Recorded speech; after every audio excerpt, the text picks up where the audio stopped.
Realme memang sudah meluncurkan Realme GT Neo 2 sebagai pemuas dahaga gamer berduit. Nah, buat Anda yang budgetnya terbatas, Realme sudah menyiapkan HP lain, adalah Realme 8i, sebuah smartphone gaming terjangkau yang ditenagai SoC MediaTek Helio G96.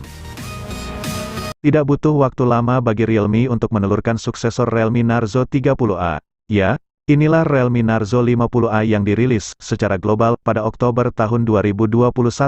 Alias 7 bulan setelah Narzo 30A beredar. Hal pertama yang mencolok dari HP ini tentu saja desainnya.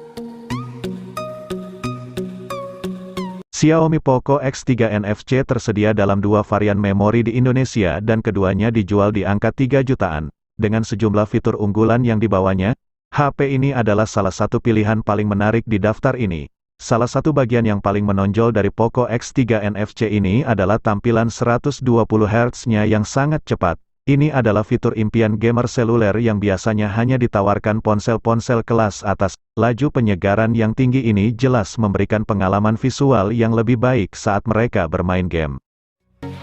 Redmi Note 10 5G memiliki performa yang tangguh dengan menggunakan chipset MediaTek Dimensity 700 yang memang banyak dipakai HP 5G di kelas menengah. Dengan kecepatan hingga 2,2 GHz tentunya bisa memberi kelancaran dalam menjalankan semua aktivitas. Masih didukung dengan RAM LPDDR4X dan UFS 2.2 Urite Booster. Saat menggunakan jaringan 5G, Redmi Note 10 5G ditopang baterai berkapasitas 5000 mAh yang sudah mendukung pengisian daya cepat 18 Watt.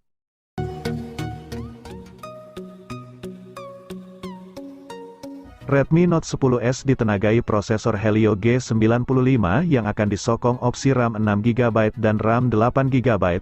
Layarnya berukuran 6,43 inci berjenis Super AMOLED display dengan tingkat resolusi Full HD+.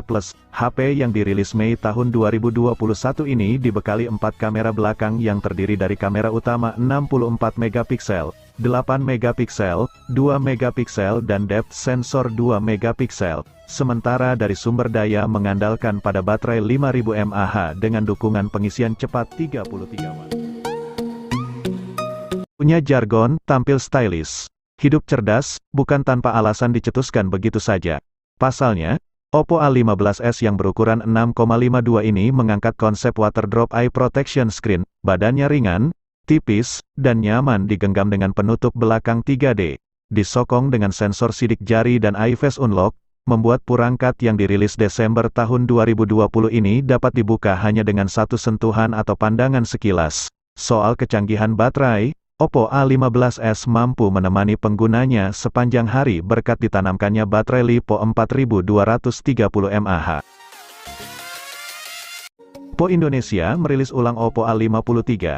Jika rilisan 2020 punya konfigurasi memori 4GB RAM dengan internal 64GB, model yang baru ini punya RAM 4GB plus memori internal 128GB. Penyuntikan memori internal lebih besar bukan cuma membuat ruang simpannya makin lapang. Namun, model ini juga kebagian fitur RAM+.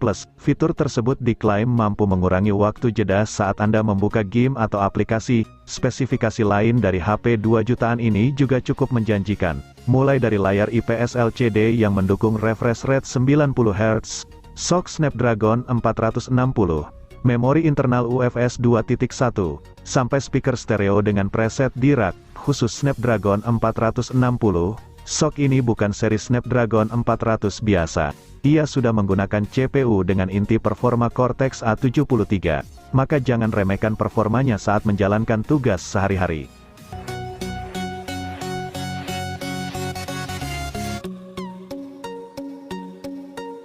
Siapa bilang HP bagus harus mahal? Dengan budget 2 jutaan, Oppo A54 yang dirilis di Indonesia secara perdana ini sudah bisa Anda bawa pulang. Desain bodinya yang begitu menawan serta teknologi layar yang membuat nyaman penggunanya turut menjadi daya tarik tersendiri pada HP ini. Dan walaupun murah, Oppo juga menghadirkan sertifikasi IPX4 yang membuatnya tahan terhadap percikan air.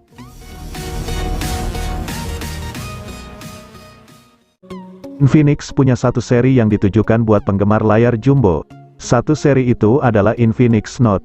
Pada November tahun 2021, Infinix meluncurkan 3 HP baru untuk seri ini. Salah satunya adalah Infinix Note 11 Pro. Layar IPS LCD dengan bentang 6,95 inci jadi andalannya. Namun, layar tersebut bukan IPS LCD biasa, sebab Infinix membenamkan dukungan refresh rate 120 Hz dengan touch sampling rate 180 Hz. Artinya, layar ini bisa menampilkan animasi yang mulus serta cekatan dalam respons sentuhan. Layar ini juga aman karena memiliki sertifikasi rendah emisi cahaya biru dari TUV Rheinland. Berbekal layar tersebut, HP ini jelas jadi salah satu pilihan bagi Anda yang gemar nonton film. Apalagi speaker yang dimilikinya sudah berkonfigurasi stereo. Di luar itu, Infinix Note 10 Pro punya keunggulan seperti sok kencang MediaTek Helio G96, pengisian cepat 33 Watt, dan kamera utama 64 megapiksel.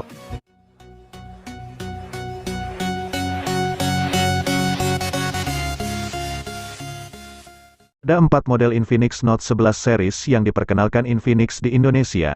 Salah satunya adalah Infinix Note 11S ini yang harga rilisnya kurang dari 3 juta. HP ini smartphone dengan jeroan paling mentereng ketimbang saudara-saudaranya sesama ponsel Note 11 series. Alasannya tak lain karena ia dibekali sok tangguh bernama MediaTek Helio G96. Selain itu, HP ini juga punya layar IPS LCD dengan refresh rate 120 Hz. Dua komponen itu jadi tanda bahwa Note 11S memang diciptakan sebagai ponsel gaming. Apalagi juga didukung memori internal UFS 2.2, speaker stereo, dan sensor giroskop fisik.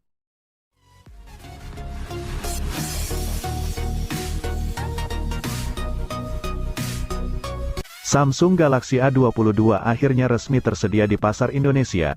Jika melihat spesifikasi dan harga Samsung A22 yang cukup murah, sepertinya model ini akan jadi primadona baru dari Samsung. Bersamaan dengan versi 5G-nya, Samsung Galaxy A22 resmi bisa dipesan mulai tanggal 28 Juni tahun 2021. Chipset MediaTek Helio G80 akan jadi sumber tenaga HP ini. Didukung juga dengan kapasitas penyimpanan yang besar, RAM 6GB dan ROM 128GB. Layarnya berukuran 6,4 inci dengan panel Super AMOLED khas Samsung.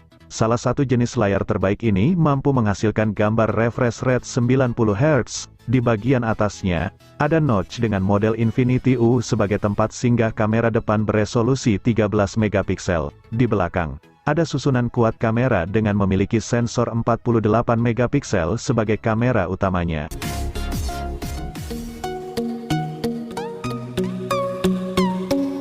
Keluarga Vivo kembali kedatangan tamu dari lini Y yaitu Vivo Y20 SG. Model yang diluncurkan pada Februari tahun 2021 membawa resolusi kamera utama 13 megapiksel dan 8 megapiksel untuk kamera selfie. Tipenya layarnya dari IPS LCD, dan baterai berkapasitas badaknya 5000 mAh. Berbicara performa dari Vivo Y20 SG, ponsel ini mengandalkan sokongan chipset MediaTek Helio G80 dan mengusung GPU Mali G522EEMC2 yang diklaim memiliki daya 98% lebih besar, kualitas gambar lebih tinggi, dan kinerja lebih dinamis dari model pendahulunya. Hal ini membuat perangkat mencolok di kawasan hiburan dan game.